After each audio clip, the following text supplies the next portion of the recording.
I know what you're thinking, Jermaine, where's your Vivo X100 Pro review? I don't have any. But I do have the Vivo V30. So let's discuss the camera when it comes to the Vivo V30 and the capabilities of it for actually quite a decent price. About €400. And what I'm really glad with is that we don't have a useless 2 megapixel camera here. Oh, I don't have to discuss that one. I just did though. Either way, let's dive into the video and showcase the performance on the Vivo V30. Now before I start showcasing how I capture my shots and the results on the Vivo V30, let's talk about the main specifications for it. It comes with a 6.78 inch display, which is actually quite large, but it feels very light and therefore it doesn't feel as big, if that makes sense. When it comes to the brightness, normally it's about 1200 nits, but a peak brightness of 2800 nits. It's a full HD plus resolution. Storage is 128GB up to 512GB. RAM is 8GB up to 12GB of RAM. However, it is UFS 2.2, so slower memory. When it comes to the camera setup, we have a 50 megapixel main sensor with an f-stop of 1.9, and the sensor size is actually quite nice. A 1/155 inch sensor size, which is actually quite good for the price. And of course it does come with optical image stabilization. We get a 50 megapixel ultra wide with an f-stop of 2.2 and 119 degrees field of view. Video recording is max 4K and 30 frames per second. And when it comes to the front-facing camera, it's a 50 megapixel sensor with an f-stop of 2.0, and when it comes to video recording, max 4K and 30 frames per second. Also worth noting, it's a 5000 mAh battery and you get fast charging included, 80 watt of it. So while shooting in 4K, 30 frames per second, this I think is a beautiful location. You get a really nice bridge, a bit of those clouds with a little bit of the reflection of the sun set itself. So we could get some really nice shots here. Now again, when it comes to phones, they have their limitations, right? So I always try to find a point of focus or something that kind of puts a blur in the shot itself. This, for instance, is a great thing to have a blur on. So we're gonna go to photo with this. I feel like a little bit of zooming in. Because the main thing when it comes to these phones, is of course, the main sensor is technically an ultra wide. So therefore I would say having a little bit of zoom in it would be better, without a doubt. And why I put it also like this, because it just gives a little bit more of an attention to what I'm shooting. Having too much in the shot itself kind of makes it a distraction for me. And therefore I would say often I try to find something that allows a point of focus. Here for instance what I could do is have the grass a little bit, right, so that could be a really cool shot. And then to focus away from the grass itself as followed, and create shots like so.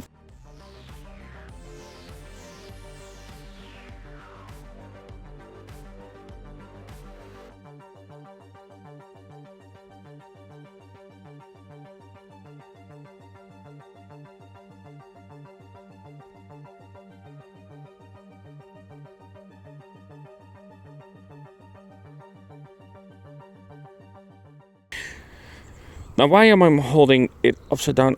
Several reasons. One, if I hold the phone like this, trying to get low to the ground or lower is more of a strain, because you need to put your pinky under it, right? Else it's just gonna fall. If I hold it upside down, however, I'm holding it like this. Not only can I easily go down, but also there's no force on my pinky trying to hold it up. And if I create shots like this, it's easy for my camera to get closer to the ground, therefore capture more of what I want. If I have it like this, the sensor can never get as close. Right, using portrait so I can afterwards change a little bit of the depth of field into it, play around with it a little bit.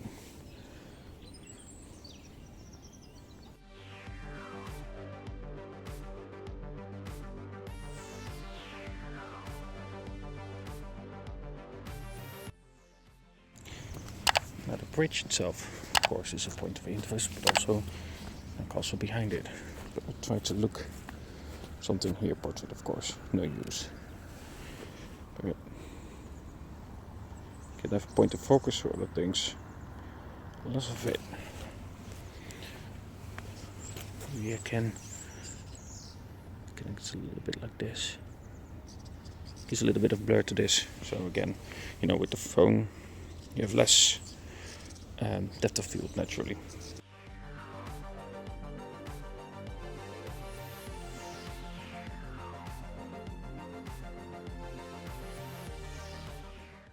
What I would do here, on the right, shot upside down, look a bit up, focus on the bridge but also the castle of course.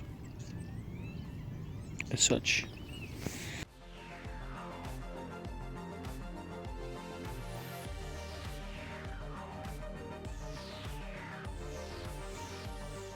Also worth noting, you can play around with these naturals, of course. The more natural approach, textured I would say is also that, but it has a little bit of more style to it. Vivid, of course, more saturated and the brighter shot. For myself, I would normally choose natural when it comes to photography itself, but most of the time I will in this case showcase vivid as well.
Alright, next day. 4K, of course, when it comes to the front-facing camera, which is actually really good.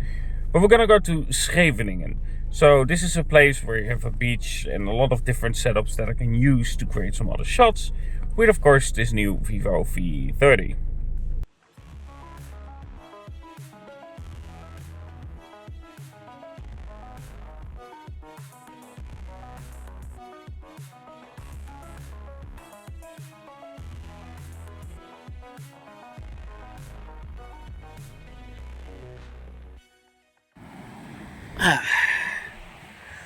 That would have been nice if it was actually good weather, but it's not. So, oh well, we'll see what we can get.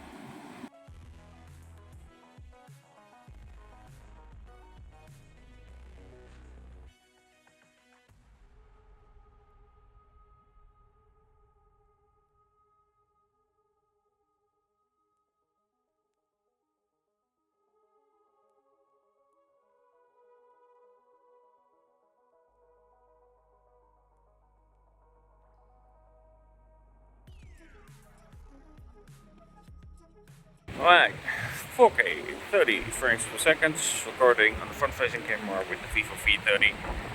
It seems quite nice. Don't really use the front-facing camera a lot, and just to note, there is a lot of wind around me, so do bear that in mind. if there's a lot of noise coming in. That's why.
Okay, 30 frames per second again.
At the end, the Vivo V30 is actually quite capable. I really like that we have two cameras instead of a third useless one. Also what I like, even though my experience is limited with portraits because simply put, people are scary, but when it comes to RA light, I will say that it actually creates more of a balanced light around the subject itself, and that really helps, making the image look a bit more appealing for me overall. A normal LED would be a bit harsh and therefore I would never use it for something like portrait, but having this aura light really helps in terms of creating more of a balanced light around the face itself or the object that you're trying to shoot. I really like that about it. But when it comes to the overall camera experience, it has been really good. I like what they create with it. The display is really good. Battery life has been actually quite solid as well. And the display brightness is actually quite good as well when it comes to my shots. Especially when holding it down like this. It's not as bright as of course flagships out there. But overall I will say that for the phone itself the brightness is quite good. Especially when I do take shots looking down at the phone itself. It works well enough and therefore I would say brightness is good as well. Overall, the camera has been a good experience. I really like that you still have the possibility to play around with it. Yes, it misses the size optics that we get on, for instance, the Vivo X100 Pro. But again, for the price that you're paying, I think you can get some really good results out of the Vivo V30. Either way, let me know what you think about the camera experience on the Vivo V30, what you think about the shots that I've created on it, and of course, if you aren't subscribed yet, don't forget to subscribe. We're really close to 6,000. Recently, views have been going up quite a bit, and you know what? I'm not complaining. Keep them going. I'll gladly take it. Either way, hope you enjoyed, and don't forget to comment below what you think about the Vivo V30, and stay tuned.